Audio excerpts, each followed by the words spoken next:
जय हिंद साथियों, स्वागत है आपका path to academy YouTube channel पर। आज की क्लास में हम जो है बात करेंगे वो है part one of the Indian constitution, वो है the union and it's territory. और इसी के अंदर जो है हम यूनिफिकेशन ऑफ इंडिया और रीऑर्गेनाइजेशन ऑफ स्टेट्स के बारे में बात करेंगे। अगर आप सीएपीएफ, सीडीएस और एनडीए के लिए प्रिपेयर कर रहे हैं तो ये इंडियन पॉलिटी की सीरीज आपके लिए काफी हेल्पफुल होने वाली है। और जो आपके सीएपीएफ और सीडीएस के अंदर 20+ क्वेश्चंस इंडियन पॉलिटी के आते हैं, उसमें मैक्सिमम क्वेश्चंस आपको इस सीरीज से देखने को मिलेंगे। चैनल को सब्सक्राइब कर लीजिए और जो है वीडियो को लाइक कर दीजिए और जो है जुड़ जाइए हमारे साथ इस सफर में। एक मोटिवेशन कोड के साथ शुरू करते हैं। वो है the pain you feel today will be the strength you feel tomorrow. जो दर्द आप आज महसूस कर रहे हैं वो कल आपकी क्षमता बनेगा। ये जो हम मैम को देख सकते हैं, इनका एग्जाम्पल ले सकते हैं। ये है प्रीति चौधरी मैम, जो ओटीए से स्वॉर्ड ऑफ ऑनर थी। इनका स्ट्रगल सामने दिखता है। तो यही है कि आपका जो आज का स्ट्रगल है वो कल आपको जो है ऑफिसर बनाएगा या फिर कहीं ना कहीं एक अच्छी जगह पर पहुंचाएगा। तो आज जो है व्यक्ति स्ट्रगल करेगा वो अच्छी जगह पहुंचेगा। वैसे ये तो ज्ञान की बात हो गई, आगे बढ़ते हैं। इंडियन कॉन्स्टिट्यूशन की बात करते हैं, parts of the Indian constitution. Indian constitution अगर हम देखें, एक बुक है जिसके अंदर जो है डिफरेंट पार्ट्स हैं। जैसे हम एक इसी के साथ दूसरी बुक का एग्जांपल ले लेते हैं। उस बुक के अंदर कुछ चैप्टर्स होते हैं और वो चैप्टर्स उस सब्जेक्ट को डिफाइन करते हैं जिस की वो बुक होती है। वैसे ही इंडियन कॉन्स्टिट्यूशन भी जो है एक बुक है जो इंडिया को डिफाइन करती है और इंडिया के जो डिफरेंट एस्पेक्ट्स हैं उनके बारे में बताती है। जैसे इंडिया का लैंड एरिया कैसा है, यहाँ पर कौन से लोग रहते हैं, यहाँ के लोगों को कौन से राइट्स मिले हुए हैं, यहाँ पर कौन सी बॉडीज हैं जैसे पंचायती राज, म्यूनिसिपैलिटीज, या फिर जो यहाँ पर कौन से यूनियन के अंदर कौन सी बॉडीज हैं जैसे हमारा लोकसभा, राज्यसभा, प्रेसिडेंट। तो ये सारी चीजें जो है इंडियन कॉन्स्टिट्यूशन के अंदर लिखी हुई हैं जो हमारे देश को डिस्क्राइब करती है। अब कैसे डिस्क्राइब करती है? सबसे पहले ये बताता है कि इंडिया का लैंड कौन सा है, फिर यहाँ पर रहने वाले लोग कौन है, तो वो जो बताता है, जो यूनियन एंड इट्स टेरिटरी के अंदर आर्टिकल 1 to 4 के अंदर वो है यूनियन एंड इट्स टेरिटरी। फिर जो है नागरिक यहाँ कौन रहते हैं वो जो है हमें बताता है ये सिटीजनशिप। फिर जो है फंडामेंटल राइट्स जो आर्टिकल 12 to 35 है, यहाँ के लोगों के अधिकार क्या है। तो ये इस तरीके का एक सीक्वेंस है जिसके अंदर हमें पता चलता है कि ये जो इंडियन कॉन्स्टिट्यूशन है इसे कुछ पार्ट्स के अंदर डिवाइड किया है गया है और इन्हीं पार्ट्स के द्वारा हमें पता चलता है यहाँ की जो है इंडिया के बारे में या इंडियन कॉन्स्टिट्यूशन के बारे में। सिमिलरली ये आगे भी कुछ पार्ट्स हैं, ऐसे 22 पार्ट्स हैं जिनके बारे में हम आगे आने वाली वीडियो में डिस्कस करते जाएंगे। आज जो हम बात करेंगे वो है हमारा part 1 of the Indian constitution, union and it's territory. Article 1 to 4 है। तो सबसे पहला आर्टिकल हमारे पास आता है। सबसे पहला आर्टिकल कहता है name and territory of the union. नाम और जो क्षेत्र, टेरिटरी एक यूनियन का, उसके बारे में बात करता है। इसके अंदर डिस्क्राइब करता है India that is a union of states. India जिसे हम भारत कहते हैं और जिसे हम यूनियन ऑफ, जो है यूनियन ऑफ स्टेट्स है, ना कि फेडरेशन ऑफ स्टेट्स। अब इस आर्टिकल के अंदर हमें दो चीजें पता चलती है। एक जो हमारा नाम है भारत और या फिर इंडिया, और दूसरा जो हमें पॉलिटी के बारे में पता चलता है इंडिया की, वो है यूनियन ऑफ स्टेट्स, ना कि federation of states. Union of states के बारे में आगे बात करेंगे हम। और हमारा कॉन्स्टिट्यूशन है उसके अंदर जो है यूनियन लिखा गया है, फेडरल कहीं नहीं लिखा गया। क्यों? क्योंकि इंडिया का जो स्ट्रक्चर है वो फेडरल नहीं है, यूनियन है। आगे अगर हम कुछ जो इंडिया का नाम है उसके हिस्टोरिकल बैकग्राउंड की बात कर लेते हैं। सबसे पहले भारत, फिर इंडिया, और लास्ट जो है एक हिंदुस्तान टर्म जो यूज होता है उसके बारे में।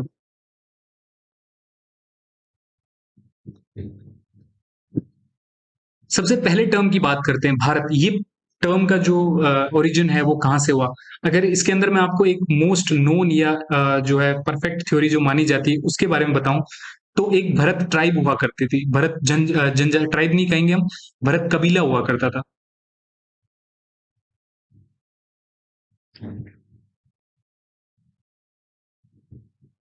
भरत कबीला। और ये जो कबीला है इसने 10 कबीलों के अगेंस्ट में जो है एक वॉर जीती थी। और वो जो वॉर जीतने के बाद में जो है ये इंडिया वाले रीजन में थे। और ये जो वॉर जीतने के बाद जो है इंडिया का ओरिजिन इस टर्म से माना गया कि यहाँ पर रहने वाले जो है भरत कबीले के लोग हैं। तो ये जो जगह है ये भारत है।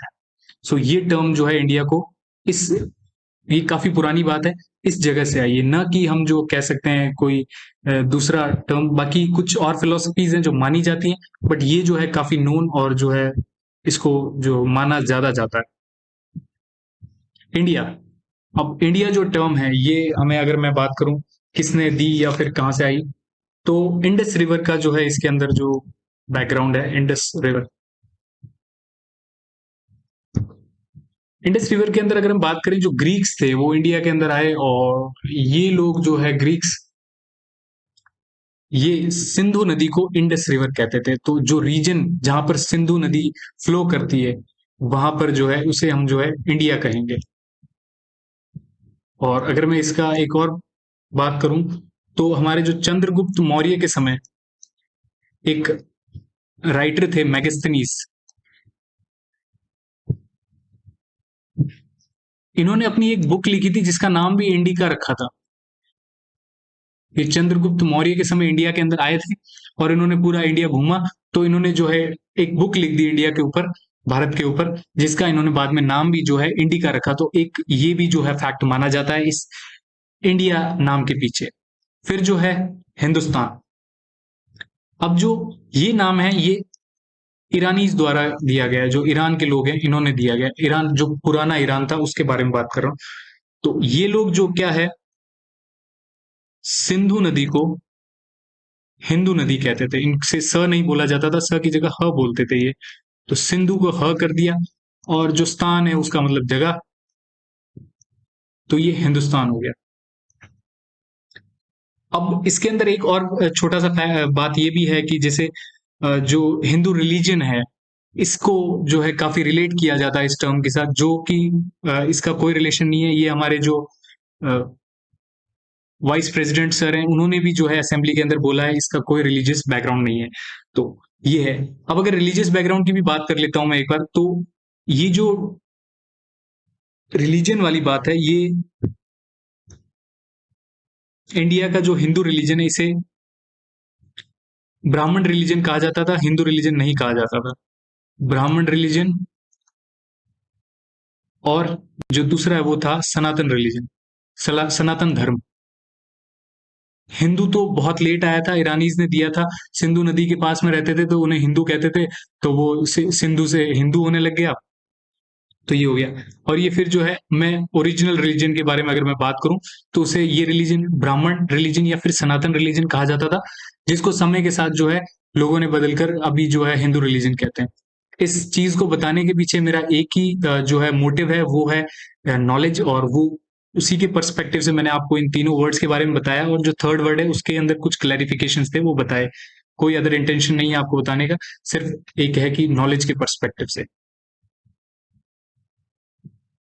सो अगर हम पार्ट वन के अंदर बात करें, तो जो हमारे भीमराव अंबेडकर सर हैं, ये इंडिया को कैसे डिफाइन करते हैं, इंडिया क्या है, फेडरल है या यूनिटरी।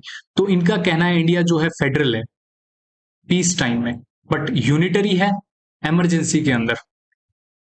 और इनके अनुसार जो है फेडरल नाम, वैसे इनके अनुसार क्या है, जो हमारा कॉन्स्टिट्यूशन है इसमें फेडरल टर्म कहीं नहीं यूज किया गया, बट यूएसए की जो कॉन्स्टिट्यूशन या यूएसए जो है एक फेडरल कंट्री है, तो उसके बारे में बात है। तो इंडिया ने फेडरल, अगर हम इंडिया को कहेंगे तो उसके लिए हमारे जो स्टेट्स होंगे उनका कुछ एग्रीमेंट साइन होना चाहिए, और जो बाद में उनके पास चॉइस हो इंडिया को छोड़ने की, तो उसे हम जो है एक फेडरल स्टेट कहेंगे।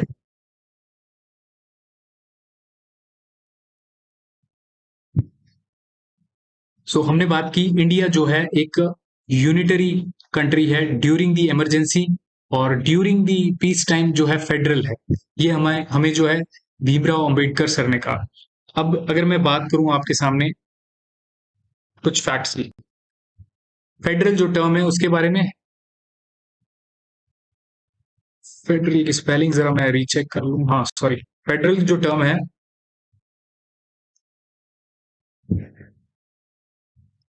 उसके बारे में, और जो दूसरा टर्म है हमारा यूनिटरी,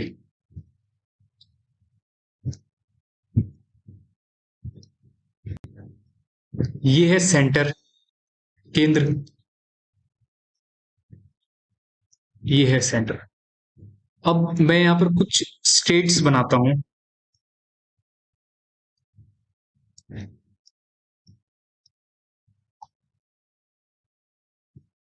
ये स्टेट्स हैं। सबसे पहले अगर मैं फेडरल की बात करूं, फेडरल के अंदर जो है स्टेट्स पावर देते हैं सेंटर को।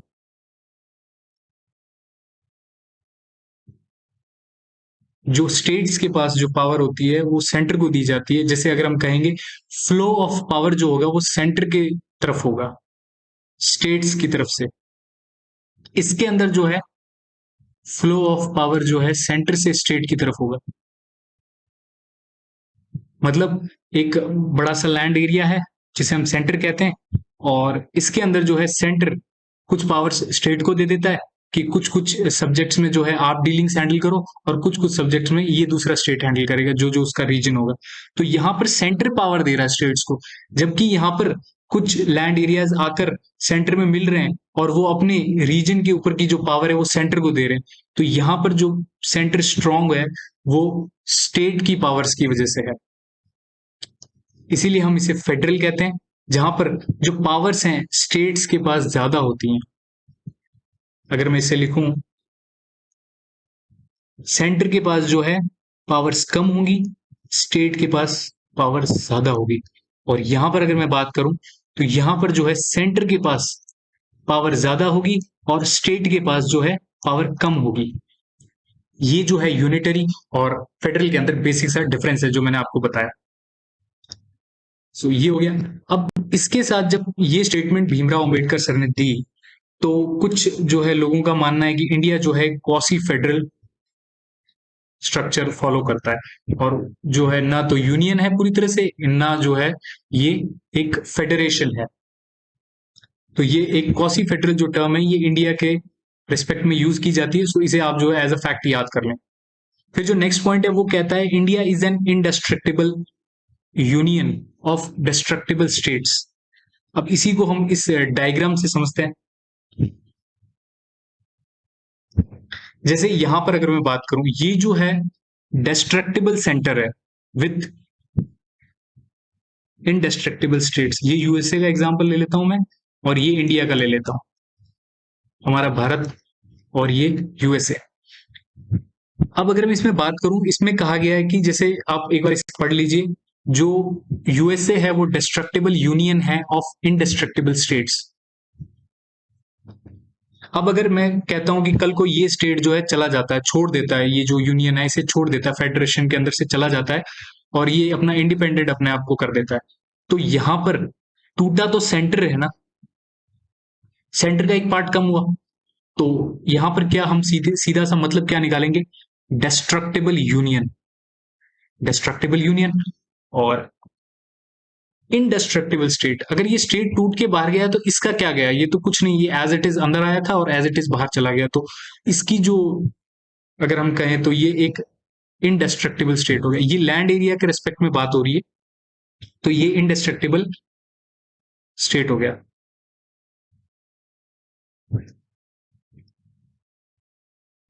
Indestructible state. ये हमने फेडरल के एस्पेक्ट में देख लिया। अब हम जो है यूनिटरी के एस्पेक्ट में देखते हैं। इसमें जो कहा गया है कि वो है जो है हमारा इंडिया जो है वो इनडिस्ट्रक्टिबल सेंटर है, सेंटर के अंदर जो है इनडिस्ट्रक्टिबल है, और जो स्टेट है वो डिस्ट्रक्टिबल, उल्टा। अभी जैसे हमने बात की, ये जो है इंडिया है हमारा, और इसके अंदर जैसे ये स्टेट है, ये स्टेट है, ये स्टेट है। अब जो सेंटर है इसने पावर दी है इस स्टेट को, और कुछ सब्जेक्ट्स के ऊपर पावर दी है। तो यहां पर ये स्टेट को सेंटर जब चाहे खत्म कर सकता है, और इसका जो एरिया बड़ा कर दे या फिर इसके दो एरियाज करते हैं तो इस स्टेट को खत्म कर सकता है, स्टेट खत्म हो सकता है। लेकिन सेंटर तो खत्म नहीं हुआ ना, सेंटर का पूरा रीजन तो वही रहा ना। बट यहां पर जो है हमारा सेंटर टूट रहा था, एक स्टेट चला गया तो सेंटर डिस्ट्रक्ट हो गया इंडिया के इस रेस्पेक्ट में। इसीलिए कहा जाता है इनडिस्ट्रक्टिबल यूनियन। यूनियन मतलब सेंटर, और इनडिस्ट्रक्टिबल सेंटर जो टूटने वाला नहीं है, बट डिस्ट्रक्टिबल स्टेट्स, स्टेट जो हमारे राज्य, ये जो है हमारे टूटना इन द सेंस जो है इनका जो डिस्ट्रक्टिबल वर्ड के मीनिंग में मैं आपको बता रहा हूँ।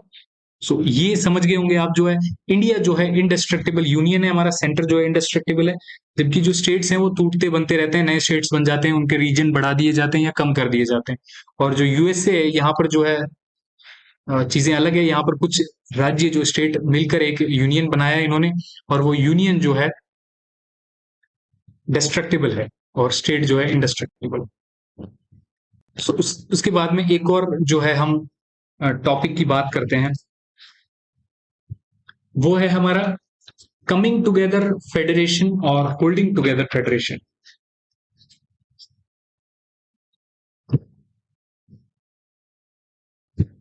इसको मैं जरा इरेज कर देता हूं।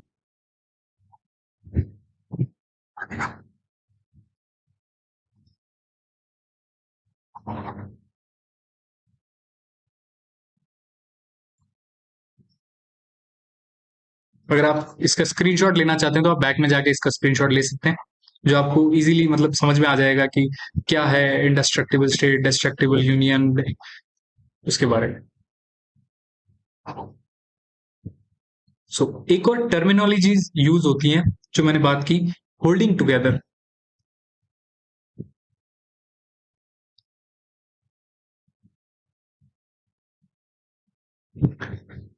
होल्डिंग टुगेदर फेडरेशन, और दूसरा जो हमारा कमिंग टुगेदर फेडरेशन।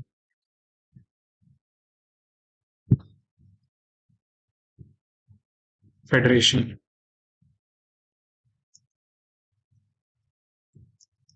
अब इसके अंदर वही जो है, मैं डायग्राम आपको वही बताऊंगा। ये हमारा सेंटर हो गया, ये हमारे स्टेट्स हो गए।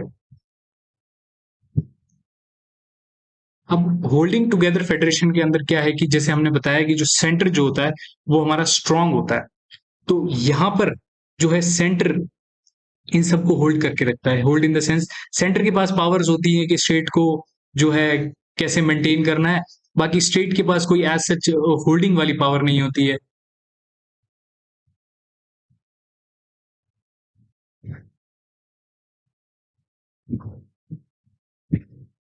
और दूसरी तरफ जो है हमारा वो है यूएसए। यहां पर जो सेंटर है, यहां पर जो है कमिंग टुगेदर फेडरेशन, ये स्टेट चाहता है कि मैं यूएसए का पार्ट बन जाऊं, तो ये जाके यूएसए से एक एग्रीमेंट साइन कर देगा और यूएसए का पार्ट बन जाएगा। तो ये खुद आकर इसका पार्ट बन रहा है, जबकि इंडिया के अंदर ऐसा नहीं है, कोई स्टेट ने कोई एग्रीमेंट साइन नहीं कर रखा, वो सारे जो है साथ में बंधे हुए हैं, होल्डेड है। इंडिया के अंदर ऐसा है कि सॉरी यूएसए के अंदर ऐसा है कि कोई स्टेट जाके जो है यूएसए का पार्ट बन सकता है, और ये जो है कमिंग टुगेदर वो उनके पास चॉइस है छोड़ने की और रहने की। इसीलिए यहां पर जो एक टर्म यूज किया जाता है, यहां पर जो है centre gives power to states, इसलिए हम इसे कहते हैं top down approach.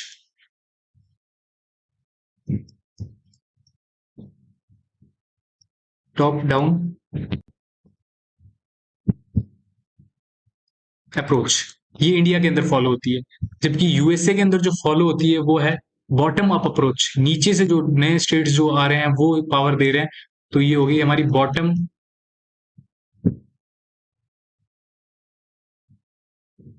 Up approach.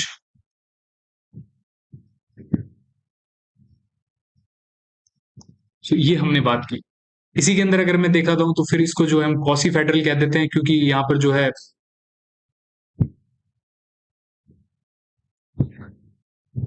इसको हम कॉसी फेडरल कह देते हैं और इसको फेडरल कह देते हैं। ये जो है हमने अप्रोच के बारे में जाना। वापस आ जाते हैं हमारे फर्स्ट आर्टिकल पे।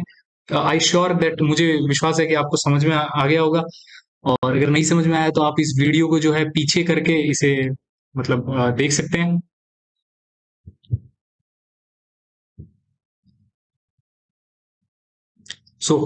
अगर मैं आगे बात करूं, वो है हमारा टेरिटरी ऑफ इंडिया। जो हमारा आर्टिकल 1 है वो कहता है टेरिटरी ऑफ इंडिया के बारे में। टेरिटरी ऑफ इंडिया क्या है? States of India, union territories 28 states हमारे, 8 यूटीज हमारी, और जो है अदर ऑक्यूपाइड टेरिटरीज और रीजन्स। अगर मैं बात करूं जो थर्ड टर्म है, इसका मतलब ये है कि कभी भी भविष्य के अंदर इंडिया कोई भी ऐसी टेरिटरी या फिर कोई रीजन जो है ऑक्यूपाई करता है, तो वो भी जो है टेरिटरी ऑफ इंडिया ही कहलाएगा। जैसे अगर मैं हिस्ट्री से एग्जांपल लूं तो वो है हमारा गोवा, जो हमारे चंद्रनगर, पुडुचेरी, तो ये सारे जो है रीजन्स इंडिया ने जो है पोर्तुगीज से और जो है फ्रांस से जो है आजाद करवाए और इंडिया में शामिल कर लिया। और ये जो शामिल है, ये जो आज के टाइम में जो है टेरिटरी ऑफ इंडिया कहलाते हैं। ऐसे ही अगर कल भविष्य में इंडिया जो है पाकिस्तान को अगर जो है कैप्चर करता है, तो वो भी टेरिटरी ऑफ इंडिया कहलाएगा, या फिर कोई दूसरे लैंड या दूसरी कंट्री के एरिया को ऑक्यूपाई करता है, तो वो भी टेरिटरी ऑफ इंडिया ही कहलाएगा। फिर इसके अंदर हम आर्टिकल 2 पे आते हैं। आर्टिकल 2 कहता है, to admit states and establish the state, parliament has been given the power to admit new states into the union. अब इसके अंदर जो है पार्लियामेंट के पास पावर है into the new states, in the power to admit new states. ये जो आर्टिकल ये बात करता है, कोई भी बाहर का ऐसा क्षेत्र जो इंडिया के लैंड टेरिटरी से बाहर का है, उसे अगर भारत में शामिल करना है, तो उसको जो है उसकी जो पावर है वो पार्लियामेंट के पास है। जैसे मैं बताया, एक्सटर्नल स्टेट्स ऑफ इंडिया, कोई भी इंडिया का उससे लेना देना नहीं है, अगर तो फिर उसको इंडिया के अंदर शामिल करना है, तो उसको जो उसके लिए जो है आर्टिकल 2 के अंदर पार्लियामेंट को पावर दी गई है ये काम करने के लिए। फिर हम आते हैं थर्ड आर्टिकल पे। थर्ड आर्टिकल कहता है, formation of new state, parliament can, formation of new state के बारे में बात करता है। Parliament can divide any state to form a new state, can change name, area और बाउंड्री ऑफ एनी स्टेट। अब ये जो है ना, ये बात करता है इंटरनल स्टेट के बारे में, वो बात कर रहा था एक्सटर्नल के बारे में, इंटरनल। अब इंडिया के अंदर कोई अगर आपको नया स्टेट बनाना है, या फिर आपको जो है किसी स्टेट का जो है नाम चेंज करना है, या फिर उसका एरिया कम ज्यादा करना है, या उसकी बाउंड्रीज के जो है बारे में कुछ चेंजेस करने हैं, तो ये जो है आर्टिकल 3 ये कहता है, जो इंटरनल स्टेट्स हैं या इंटरनल एरियाज हैं इंडिया के, उसके अंदर कोई चेंजेस करना है, तो उसके लिए जो है पार्लियामेंट के पास पावर है। पार्लियामेंट के पास दोनों एस्पेक्ट में पावर है। जो पहला है वो है एक्सटर्नल, एक्सटर्नल में जो पावर है वो आर्टिकल 2 के अंदर है। इंटरनल के अंदर जो पावर है वो आर्टिकल 3 के अंदर है। सो ये सिंपल सा एक्सप्लेन कर दिया मैंने आपको। अब एक प्रोसीजर होता है जो है नया स्टेट बनाने के लिए, और वो प्रोसीजर कुछ इस प्रकार से है कि इसमें जो है सबसे पहले जो प्रेसिडेंट है वो एक मोशन जो है भेजते हैं, जो स्टेट उसका नया स्टेट के नाम का जो है मोशन स्टेट लेजिस्लेचर को भेजते हैं। जैसे अगर मैं एग्जांपल ले लूं महाराष्ट्र, तो महाराष्ट्र की जो स्टेट लेजिस्लेचर है उसको भेजेंगे, क्योंकि उसी का ही तो उनको डिवीजन करना है, या उन्हीं की उसी स्टेट के अंदर कुछ चेंजेस करने हैं, तो उसकी स्टेट लेजिस्लेचर को जो है ये मोशन भेजेंगे हमारे प्रेसिडेंट, और जो है मोशन स्टेट लेजिस्लेचर में आएगा, और यहाँ पर जो है स्टेट का रोल ही खत्म हो जाता है कि उस नए स्टेट बनाने में। और वो जो रोल है इतना ही होता है स्टेट लेजिस्लेचर में आने के बाद, जो उस स्टेट का कोई भी एक्सेप्टेंस या रिजेक्शन का कोई इम्पैक्ट नहीं होता है उस मोशन पर।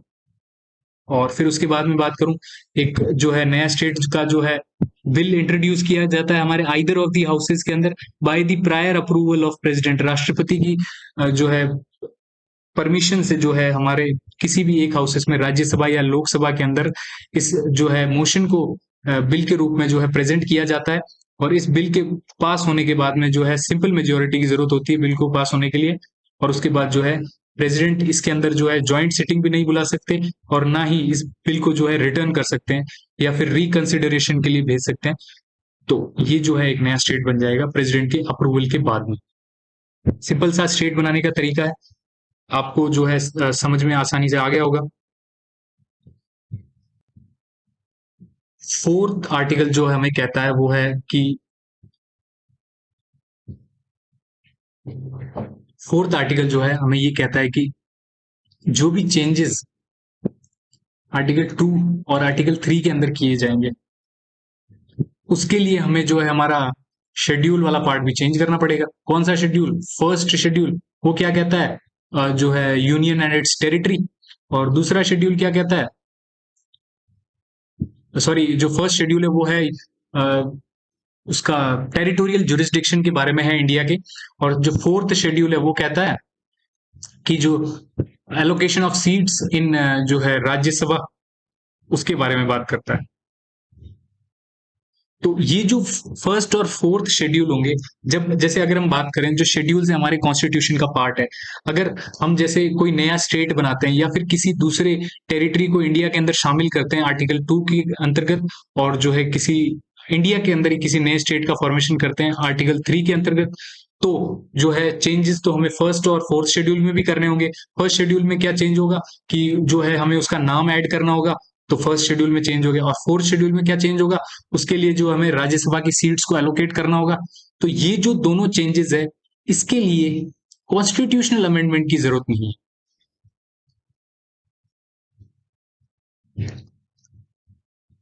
No requirement of constitutional amendment. Amendment तो करना पड़ेगा, बट कॉन्स्टिट्यूशनल अमेंडमेंट की जरूरत नहीं है। कॉन्स्टिट्यूशनल अमेंडमेंट हमारा जो आता है आर्टिकल 368 के अंदर आता है, आगे हम बात करेंगे। और ये जो आर्टिकल है इसके अंदर जो है हमारे प्रेसिडेंट है, इनका प्रायर अप्रूवल चाहिए होता है। Prior approval of president is required.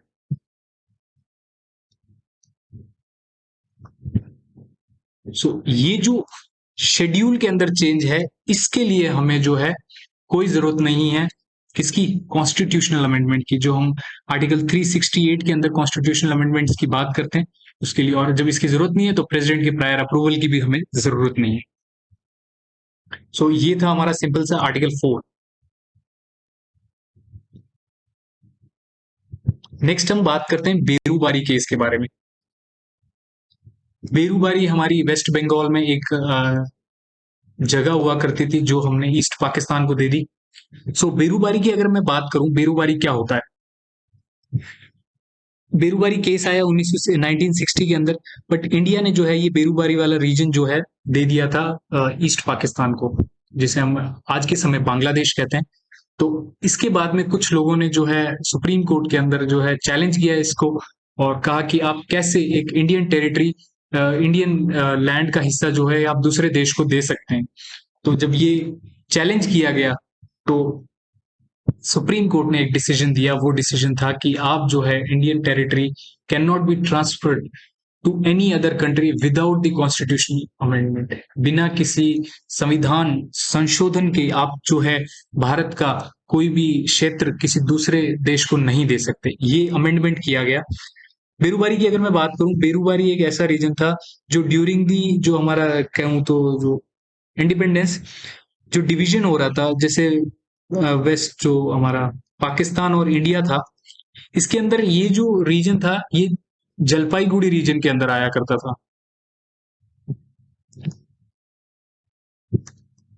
Jalpaiguri reason के अंदर आता था, और ये रीजन जो है बाद में इसको जो है नेग्लेक्ट इस प्रकार से हो गया कि मैप्स के अंदर जो ये रीजन था, ये तो जैसे जो जलपाईगुड़ी वाला रीजन है उसके अंदर आता था, तो ये बताया गया था कि पूरा जलपाईगुड़ी वाला रीजन जो है इसी का है। बट ओरिजिनली जो है ये बांग्लादेश में जो है मतलब आने लग गया, और उसकी वजह से जो है यहाँ की जो पॉपुलेशन थी वो भी उसी के हिसाब से डेवलप हुई। तो बाद में जब ये डिस्प्यूट क्रिएट हुआ कि बेरूबारी किसका रीजन है, तो इंडिया ने डिसाइड किया इसे जो है बांग्लादेश को दे देंगे, हम जो है ईस्ट पाकिस्तान को दे देंगे। और उसी वक्त जो है हमारा एक एग्रीमेंट हुआ, उसे हम कहते हैं नेहरू नून एग्रीमेंट। नेहरू नून एग्रीमेंट।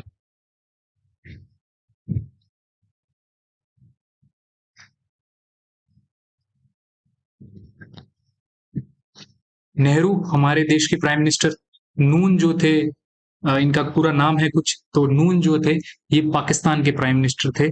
उस वक्त जो है ये पाकिस्तान का क्षेत्र हुआ करता था, वेस्ट बंगाल वाला। तो ये न्यू जलपाईगुड़ी वाला तो इशू सॉल्व हो गया उस वक्त। और बाद में जो है हमने एक कॉन्स्टिट्यूशनल अमेंडमेंट भी कर दिया, जिसके तहत फिर बाद में जो है हमने इसको पाकिस्तान को दिया।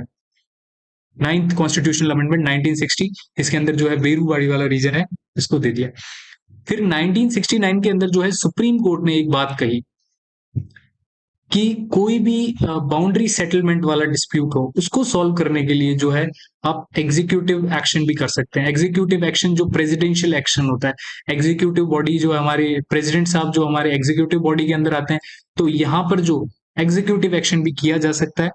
अगर आपको कोई भी जैसे कोई बाउंड्री डिस्प्यूट हो, उसके अंदर छोटा मोटा रीजन जो है लेना और देना हो, तो उसके अंदर ये जो है एग्जीक्यूटिव एक्शन से कर सकते हैं। इसमें जो है कॉन्स्टिट्यूशनल अमेंडमेंट की कोई जरूरत नहीं है। बट उसका एग्जांपल अगर मैं लूं आपको, तो 2015 के अंदर जो हमने कुछ 100 कॉन्स्टिट्यूशनल अमेंडमेंट किया था, उसके अंदर 111 एनक्लेव्स जो है बांग्लादेश को दिए और 51 एनक्लेव्स जो है इंडिया ने रखे। अब ये एनक्लेव्स क्या होते हैं, मैं जैसे बात करूं, ये बांग्लादेश है और ये जो है इंडिया वाला रीजन है ऊपर वाला। अब एनक्लेव एक ऐसा रीजन होगा, ये जैसे ये एक एनक्लेव है, ये एनक्लेव है, ये एनक्लेव है। एनक्लेव्स ऐसे रीजन होंगे जो कंप्लीटली सराउंडेड होंगे दूसरी कंट्री के एरिया से, जो उनका आउटर बॉर्डर होगा वो कंप्लीटली दूसरी कंट्री की। अब जैसे ये बांग्लादेश का एनक्लेव है जिसको मैं आप हाईलाइट कर रहा हूँ, ये कंप्लीटली सराउंडेड है इंडिया से, बट ये पार्ट है जो है बांग्लादेश का। जैसे ये इंडियन एनक्लेव है जो बांग्लादेश के अंदर, ये तो अब ये कंप्लीटली सराउंडेड तो किससे है, कंप्लीटली सराउंडेड है बांग्लादेश से, बट इंडियन एनक्लेव है। तो ये जो एनक्लेव्स होते हैं, ये इसे एनक्लेव कहते हैं। तो ये जो रीजन है एक्सचेंज किए जाएंगे। अब यहाँ पर जो है सुप्रीम कोर्ट ने एक और बात कही, अगर आप बाउंड्री डिस्प्यूट सेटलमेंट करते हैं तो कोई कॉन्स्टिट्यूशनल अमेंडमेंट की जरूरत नहीं, बट अगर आप 1 इंच भी भारत का जो लैंड है वो किसी दूसरे देश को देते हैं तो आपको जो है कॉन्स्टिट्यूशन अमेंडमेंट करना पड़ेगा। यहाँ पर हमने 111 एनक्लेव्स दिए थे और बांग्लादेश ने हमें जो है 51 एनक्लेव्स ही दिए। तो यहाँ पर इंडिया का लैंड जो है ज्यादा जा रहा था बांग्लादेश के पास, इसीलिए हमने ये 100th कॉन्स्टिट्यूशनल अमेंडमेंट एक्ट किया और उसके तहत 111 एनक्लेव्स दिए। कहीं ना कहीं अगर आप देखेंगे 2015 में ये एनक्लेव्स क्यों दिए गए इतने लेट, जबकि डिवीजन तो बहुत पहले हो गया था। तो उसका कारण ये था कि जैसे ये एनक्लेव है, मैं आपको बताता हूँ, अगर मैं इसमें एक्स्ट्रा स्लाइड होगी, यहाँ पर मैं यूनिफिकेशन वाले साइड में बता देता हूँ। तो ये जैसे हमारा बांग्लादेश वाला रीजन है। अब इस रीजन के अंदर क्या हुआ कि जो जैसे ये एनक्लेव हो गया, तो अब ये है तो बांग्लादेश का रीजन, बट यहाँ पर जो एक्टिविटीज होने लगी वो इंडिया को इम्पैक्ट कर रही थी। कैसे, यहाँ पर इंडियन पुलिस का कोई कंट्रोल नहीं था। दूसरी बात, यहाँ पर जो है जो अगर मैं कहूँ इमिग्रेंट्स वाली प्रॉब्लम थी, बांग्लादेशी यहाँ पर आते थे, रह जाते थे और यहाँ से पूरे देश में फैल जाते थे। जो मैं कहूँ हमारे देश के अंदर जो दूसरी एक्टिविटीज थी उनको प्रमोट किया जा रहा था। फिर यहाँ पर जितनी भी ड्रग्स की जो एक्टिविटीज है वो सारी हो रही थी। तो ये प्रॉब्लम हो गई हमारे इस तरफ के एस्पेक्ट से। दूसरा, जो हमारा एनक्लेव था बांग्लादेश के अंदर, तो इस एनक्लेव के अंदर कोई डेवलपमेंट नहीं देखी जा रही थी, नो डेवलपमेंट। क्यों? क्योंकि बांग्लादेश के अंदर था, यहाँ पर जो है इंडिया की जो एजुकेशन सिस्टम पहुंच भी नहीं पा रही थी, स्कूल्स वगैरह कुछ भी नहीं पहुंच पा रहे थे। तो उसकी वजह से जो है ये रीजन जो बांग्लादेश में इंडिया का था वो डेवलप नहीं हो पा रहा था, और जो इंडिया के अंदर बांग्लादेश का रीजन था वो जो है अदर एक्टिविटीज में इन्वॉल्व हो रहा था, जैसे जो नक्सलिज्म जैसी एक्टिविटीज और जो ड्रग सप्लाई और इस प्रकार की जितनी भी एक्टिविटीज है उसमें शामिल हो रहा था। और उसके पीछे जो कंट्रोल करने वाली बॉडी तो वो पुलिस थी, तो पुलिस यहाँ जा नहीं सकती थी। तो ये जो रीजन था कंप्लीटली इसको सॉल्व किया गया और जो है एनक्लेव्स दिए गए आपस में। सो नेक्स्ट हम यूनिफिकेशन ऑफ इंडिया की बात करते हैं। यूनिफिकेशन ऑफ इंडिया क्या है? यूनिफिकेशन ऑफ इंडिया मतलब देश को बनाया जा रहा था और इसके अंदर जो है 2 कैटेगरीज हैं, पॉलिटिकल कैटेगरीज, पॉलिटिकल यूनिट्स हैं। 2 कैटेगरीज की पॉलिटिकल यूनिट्स हैं, एक तो ब्रिटिश प्रोविंसेस, दूसरे प्रिंसली स्टेट्स। अब भारत जब पहले था उसमें 2 ही चीजें थी, एक तो ब्रिटिश प्रोविंसेस थे जहां पर जो ब्रिटिशर्स डायरेक्टली जो है अपना राज कर रहे थे, और दूसरा जो था प्रिंसली स्टेट्स। यहाँ पर राज तो जो है प्रिंसेस द्वारा किया जा रहा था, बट वो जो अंडर थे, पैरामाउंट थी जो थी वो ब्रिटिश क्राउन की थी। जो रानी जो इनकी थी उनका जो है रूल कहीं ना कहीं जो है अंडर में थे उनके। सो ये हो गया। अब ये जो थी प्रिंसली स्टेट्स, ये 552 थी। इनको जो है ऑप्शन दिया गया था कि आप जो है क्या करना चाहते हो, भारत में आना चाहते हो तो आ जाओ, पाकिस्तान में जाना चाहते हो तो चले जाओ, अगर स्वतंत्र रहना चाहते हो तो रह जाओ। तो ये 3 ऑप्शंस इनको दे दिए। अब जो है सबने धीरे धीरे जो है अपने डिसीजंस बनाए और फाइनली जो है हमारी 549 प्रिंसली स्टेट्स जो है इन्होंने जो है कह दिया हम जो है इंडिया का हिस्सा बनना चाहते हैं। सो 549 प्रिंसली स्टेट्स थे जिन्होंने जो है डिसाइड किया कि हम इंडिया का हिस्सा बनेंगे, लेकिन 3 जो थे जिनको तकलीफ हो रही थी वो थे हमारे हैदराबाद, जूनागढ़ और कश्मीर। ये थे जो इंडिपेंडेंट रहना चाहते थे। तो कश्मीर का तो ये इशू था कि जो इसका ज्योग्राफिकल लोकेशन था उस लोकेशन में इंडिपेंडेंट रहना पॉसिबल नहीं था। फिर जो है पाकिस्तान ने इस पे अटैक करने शुरू कर दिए, तो कश्मीर तो जो है इंडिया के अंदर शामिल हो गया चुपचाप से। उसको जैसा ठीक लगा इंस्ट्रूमेंट ऑफ एक्सेशन साइन किया और इंडिया के अंदर शामिल हो गया अपनी सिक्योरिटी और डिफेंस के लिए। फिर जो है हमारे दो जूनागढ़ वाले इन्होंने क्या किया कि इन्होंने जो है कहा कि मैं जो है पाकिस्तान में जाना चाहूंगा, जबकि इनकी ज्योग्राफिकल लोकेशन गुजरात के अंदर आती है। अगर जैसे मैं ये गुजरात की बात करूं तो इनकी ज्योग्राफिकल लोकेशन जो गुजरात के अंदर आती है, और यहाँ से टोटल सराउंडिंग एरिया तो इंडिया का है। अब ये यहाँ से कह रहे हैं मैं यहाँ से संबंध यहाँ पाक, अगर जैसे मैं इस तरफ बताऊं आपको, जैसे ये इनकी ज्योग्राफिकल लोकेशन है, तो यहाँ से ये कह रहे हैं मुझे पाकिस्तान में संबंध बनाने हैं। तो अब ये तो पॉसिबल नहीं है। तो ये जो इनका डिसीजन था, इसके बेसिस पे जो है ये खुद तो पाकिस्तान चले गए, पीछे इनका जूनागढ़ रह गया जहां पर जो है हमारा रेफरेंडम कराया गया, और ये जो है इंडिया के अंदर शामिल कर दिया गया। जूनागढ़ वालों को भी जो है पाकिस्तान से प्यार था, बट इनका प्यार जो है इनको अकेले ही मिला, जूनागढ़ को नहीं मिला। सो फिर जो है हैदराबाद के अंदर जो है, जो हैदराबाद के थे ये भी पाकिस्तान में जाना चाहते थे, इनको भी पाकिस्तान से प्यार था। लेकिन ये जो है फिर जो हमारी पुलिस और इंडियन आर्मी ने एक ऑपरेशन पोलो किया और इनका जो प्यार है वो खत्म हो गया। और जो है हमारा हैदराबाद है, इसे हमारे अखंड भारत का हिस्सा बना दिया गया, और जूनागढ़ भी जो है हमारे भारत का हिस्सा बना दिया। ये जो दोनों थे प्रिंसली स्टेट्स थे, तो इनके पास चॉइस थी। बट इनका जो मेन प्रॉब्लम थी वो ये थी कि ये लोग थे हमारे, जो कह सकते हैं कि जैसे यहाँ पर ये जूनागढ़ वाला था, और यहाँ पर जो है तेलंगाना के अंदर साउथ के अंदर जो है ये अपना हैदराबाद था। तो इनकी जो आसपास में जो लैंड लॉक्ड रीजन्स थे, और लैंड लॉक जैसे कश्मीर भी लैंड लॉक था और जूनागढ़ भी लैंड लॉक था, हैदराबाद, तो इनका जो है मेन प्रॉब्लम थी ये जो है पाकिस्तान से लैंड एरिया कनेक्ट नहीं कर पा रहे थे, जिसकी वजह से पाकिस्तान में जाना पॉसिबल नहीं था। और अगर इस प्रकार की टेरिटरीज इंडिया बनाता, इंडिया के बीचों बीच ऐसे स्टेट्स बना देता जिन्हें हम पाकिस्तान डिक्लेयर कर देंगे, तो ये इंडिया के इंटरनल अफेयर्स के लिए बहुत बड़ा चैलेंज हो जाता। क्योंकि आज जिस हिसाब से जो टेररिस्ट एक्टिविटीज चल रही हैं, वो टेररिस्ट एक्टिविटीज आज इंटरनली हैंडल हो रही होती अगर इन रीजन्स को हम पाकिस्तान डिक्लेयर कर देते।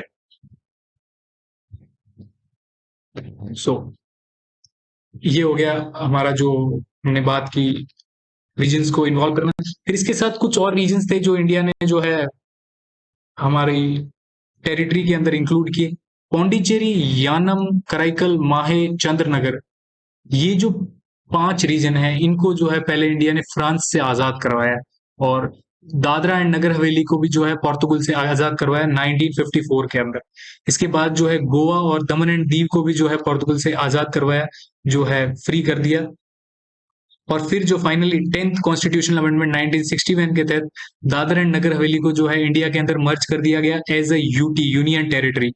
और फिर जो है 12th कॉन्स्टिट्यूशनल अमेंडमेंट आया, जिसके अंदर गोवा, दमन एंड दीव को जो है इंडिया के अंदर मर्ज कर दिया गया। और फिर जो है हमारा 14th कॉन्स्टिट्यूशनल अमेंडमेंट एक्ट 1962 के अंदर पौंडीचेरी, यानम, कराईकल, माहे और चंद्रनगर को जो है इंडिया में मर्ज कर दिया गया। चंद्रनगर जो था, जो इंडिया के अंदर वेस्ट बंगाल के अंदर मर्ज किया गया, बाकी पौंडीचेरी को एक टेरिटरी और उसके साथ साथ इनको पार्ट्स बना दिया। अब हम एक बहुत बड़ा जो इसमें यूनिफिकेशन के अंदर पॉइंट है, वो सिक्किम का पॉइंट है, उसको डिस्कस करते हैं। सिक्किम जो है हमारा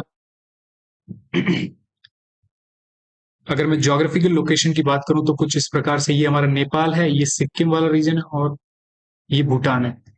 ये भूटान, ये नेपाल और ये चाइना। तो ये जो हमारा सिक्किम वाला रीजन था, छोटा सा रीजन है, दोनों तरफ से, तीनों तरफ से जो है अपने कंट्री से सराउंडेड है। इस तरफ साउथ में जैसे इंडिया हो गया, तो इंडिया तो पार्ट ही है इसका। बाकी जो है नेपाल, चाइना और भूटान, 3 कंट्रीज के साथ इसका बॉर्डर लगता है। तो सिक्किम के अंदर जो है चौग्याल डायनेस्टी रूल कर रही थी, और ये डायनेस्टी के जो किंग थे ये जो है इंडिपेंडेंट ही रहना चाह रहे थे। और इसके बाद में जो है इंडिया ने इनके साथ एक स्टेटस ऑफ प्रोटेक्टरेट का जो है बात कर रखी थी कि जो सिक्किम को जो है प्रोटेक्ट कौन करेगा, इंडिया करेगा। और इसमें 3 सब्जेक्ट्स के बारे में इंडिया ने जो कहा था, फॉरेन अफेयर्स, सिक्योरिटी और कम्युनिकेशन, इन विषयों पे जो है इंडिया सिक्किम की हेल्प करेगा।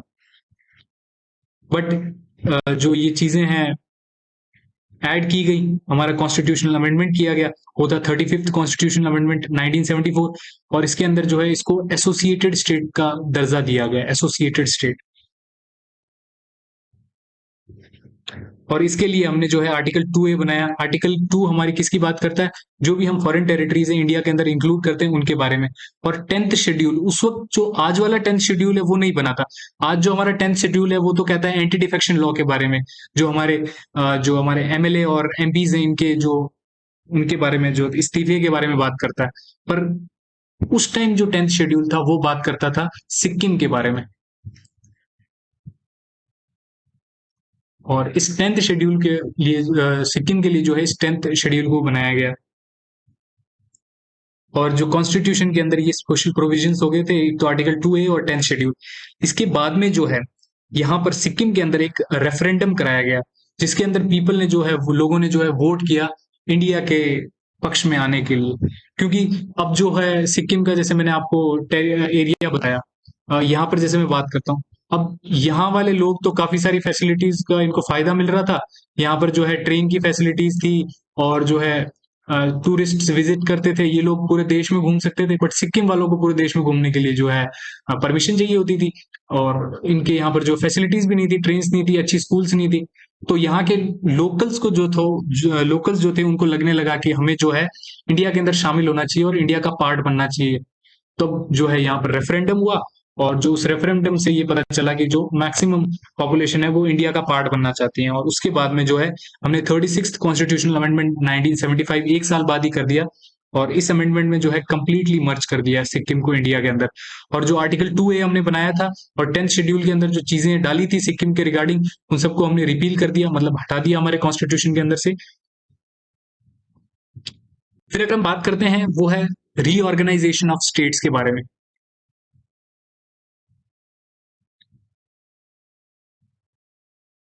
जो हमारा रीऑर्गेनाइजेशन ऑफ स्टेट्स है, इसके अंदर कुछ कमीशंस बनाए गए कि अब अगर हमारे भारत के अंदर जो है राज्य बनाए, स्टेट्स बनाए, तो वो किस बेसिस पे बनाए। तो उसके लिए सबसे पहला जो है धार कमीशन बैठा।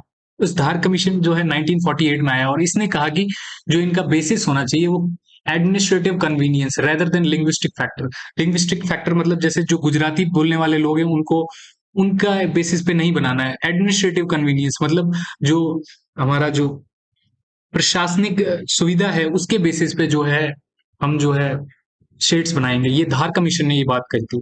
और इसके बाद में जो जेवीपी कमेटी है, जेवीपी कमेटी के मेंबर थे एक तो जवाहरलाल नेहरू, हमारे फॉर्मर प्राइम मिनिस्टर, और दूसरे मेंबर थे वी से जो है सरदार वल्लभ भाई पटेल।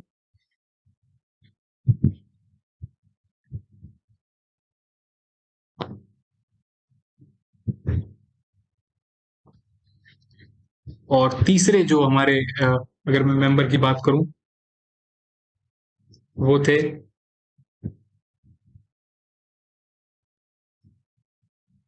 सीतारमैया।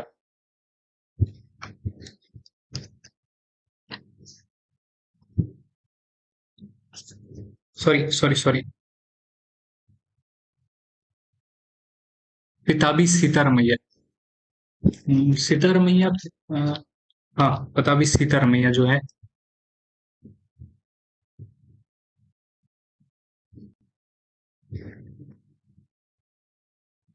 ये तीन मेंबर्स थे हमारे जेवीपी कमेटी के, जवाहरलाल नेहरू, सरदार वल्लभ भाई पटेल, और पताबी सीतारमैया। सो ये जो तीन मेंबर थे इन्होंने जो है एक अपना रिकमेंडेशन दिया, और इसने जो है अपने ये जो धार कमेटी थी इसकी रिकमेंडेशंस को भी पढ़ा। इसने जो है सिंपली रिजेक्ट कर दिया जो लिंग्विस्टिक बेसिस पे जो है स्टेट्स को बनाना। फिर ये तो आ गया। इनके बाद में क्या हुआ कि आंध्र प्रदेश में जो है एक स्ट्राइक चल रही थी, जिसे हम फूड स्ट्राइक चल रही थी, जो पोती श्रीरामुलु कर रहे थे, और इन्होंने 56 डेज की हंगर स्ट्राइक के बाद में इनकी जो है डेथ हो गई। और इनकी डेथ के बाद में जो है फाइनली हमने सबसे पहला लिंग्विस्टिक बेस्ड स्टेट बनाया, जो था हमारा आंध्रा स्टेट, जिसकी जो लैंग्वेज थी वो तेलुगु स्पीकिंग थी। तेलुगु स्पीकिंग एरियाज थे, वहां से जो है जितने भी तेलुगु स्पीकिंग एरियाज थे उनको अलग स्टेट बना दिया, और ये मद्रास स्टेट का पार्ट हुआ करता था पहले।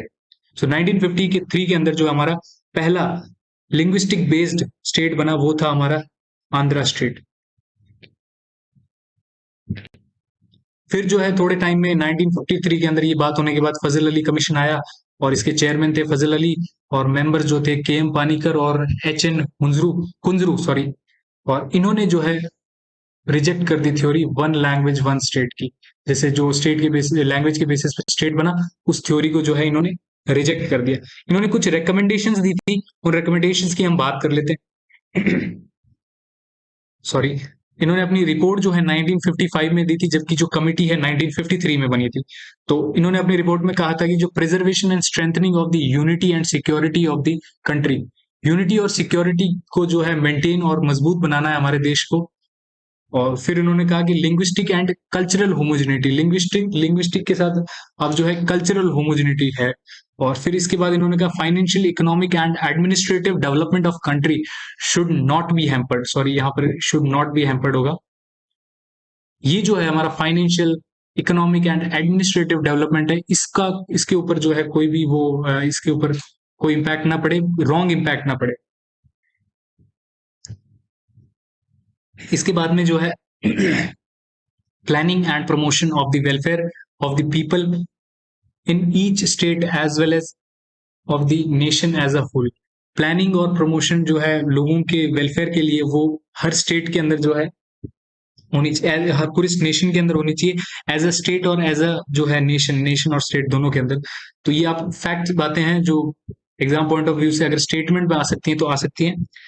और फिर जो है एक मेन बात इन्होंने कही, जो फोर फोल्ड क्लासिफिकेशन हमारे स्टेट्स का हुआ करता था उसको खत्म कर दिया और सिर्फ दो कैटेगरीज बनाई, एक स्टेट होगा और एक यूटी होगी। आज हम जो देखते हैं वो उस टाइम डिसाइड किया गया था कि एक जो पहले फोर फोल्ड पैटर्न था हमारा जो है कंट्री के अंदर रीजन्स को डिवाइड करने का, वो हटाकर दो ही पैटर्न रखे, दो ही कैटेगरीज रखी गई। एक स्टेट था जो इंडिपेंडेंट रहेंगे थोड़े से, और यूनियन टेरिटरी जो सेंटर से जो है कंट्रोल होंगे।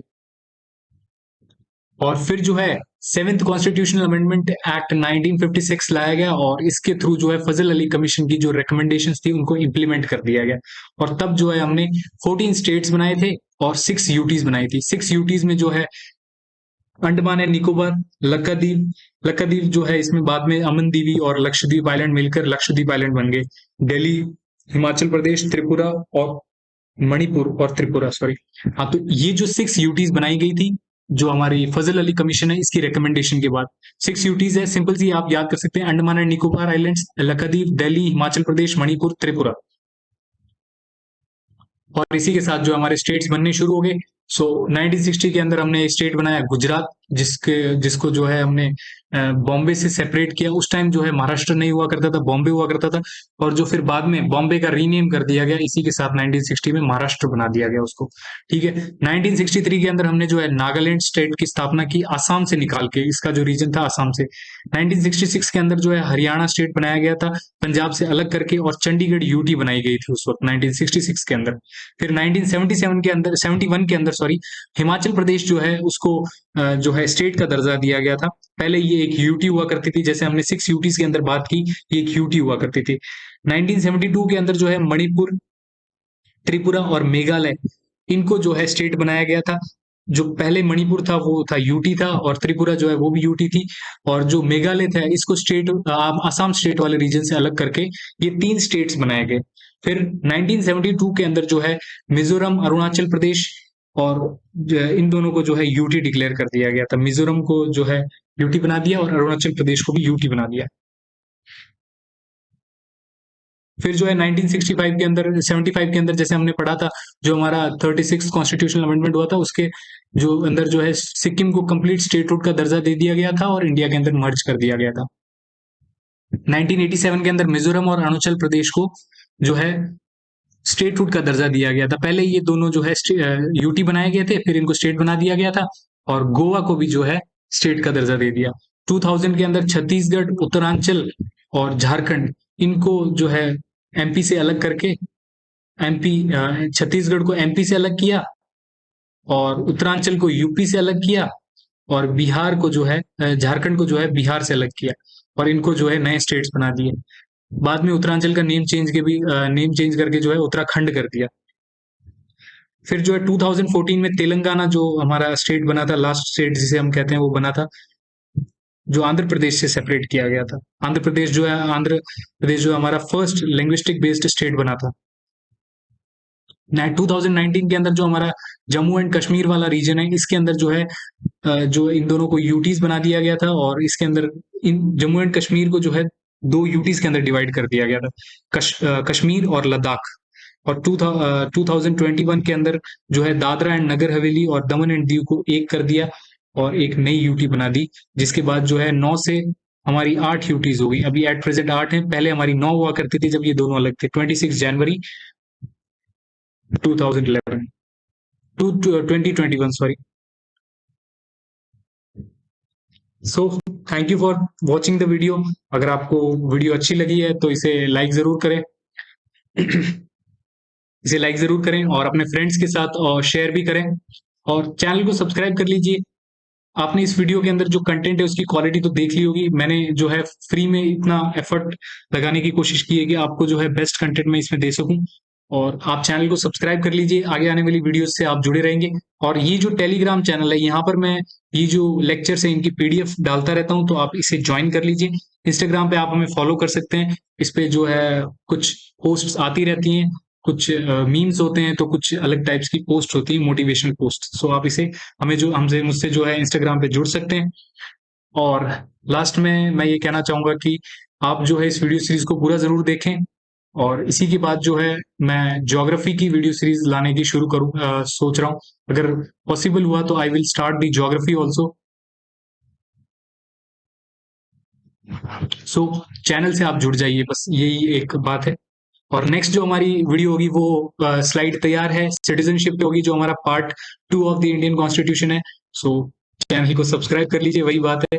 सो थैंक यू, जय हिंद। और अगर आपने वीडियो देखी है पूरी, उसके लिए आपका बहुत बहुत धन्यवाद।